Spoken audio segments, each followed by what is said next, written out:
bringing you the news and information you need from the people making a difference. This is Comcast Newsmakers. Hi, I'm Sabrina Register. Welcome to Comcast Newsmakers. We are here in Seattle, and we're proud to have with us today J.R. Selsky, a speed skater and Olympic hopeful. Thanks so much for coming on the program. You, Sabrina. Appreciate you having me out here. So, you're from Federal Way, Washington. Yes. You grew up inline skating, correct? Inline skating, yeah. I started when I was 3. Wow. Yeah. So how did you make the transition from inline skating to speed skating?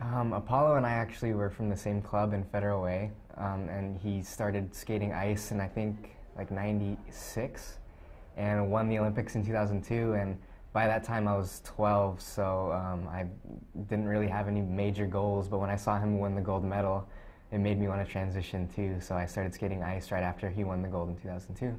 So you're both from Federal Way, both started inline skating at the same facility, yes. Both now doing the same sport. He obviously gets a whole lot of attention. Oh, yeah. He's competed and won, so much. Do you get kind of tired of the comparisons? Are you ready to kind of be your own? Yeah, I've had a lot of experience with this last year. It was kind of like my breakthrough season, and everybody always has compared me to him because we're from the same city. And you guys are friends. Yeah, we're friends. Yeah, but I just want people to know that we're two completely different people. We're good friends, but off the ice, we're two completely different personalities, and we get along, and we're just friends, and that's about it. And with a name like his, he has said before that you're a superstar in your own right. Does that put a lot of pressure on you?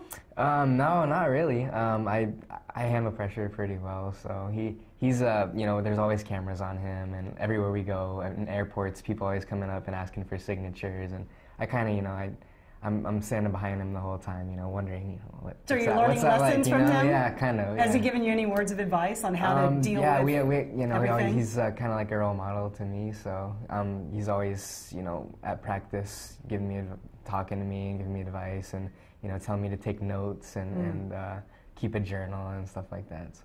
So the last Olympics, you were too young. You missed the cutoff by 17 days. 17. So was that a good thing, or were you disappointed?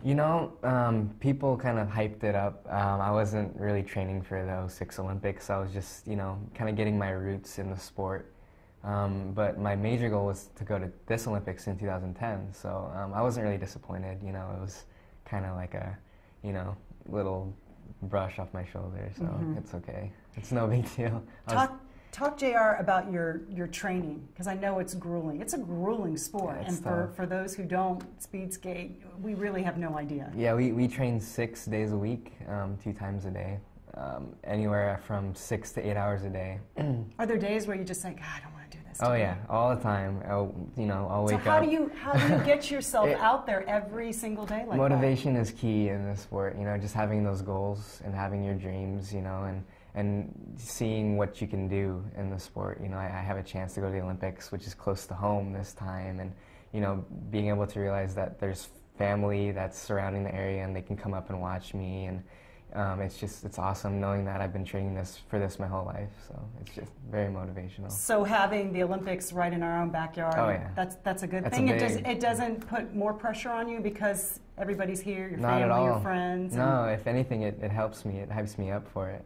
And talk about the sport in terms of the danger, because I know you have, it looks like you just have layers on maybe because you're cold, but it's actually to protect you. Yeah, well, we started with these skin suits, and a while ago there was nothing to prevent any cuts, but now we have like integrated Kevlar in our skin suits on all our major arteries. So if we're cut there, it's protected, but cuts still happen. Our faces aren't protected, and I actually had a friend who cut his thigh like 8 inches. So it's really dangerous, and we try to do our best to prevent it with Kevlar suits. And so you feel like you're ready? I'm ready. Yeah, I'm ready for training. Got a couple more weeks till trials, and the season's last year went really well, and I'm looking forward to it. So. Well, great. Well, good luck to you, JR. Thank you so much. Appreciate you talking to us. Thanks for watching Comcast Newsmakers. Headline news at the top of the hour.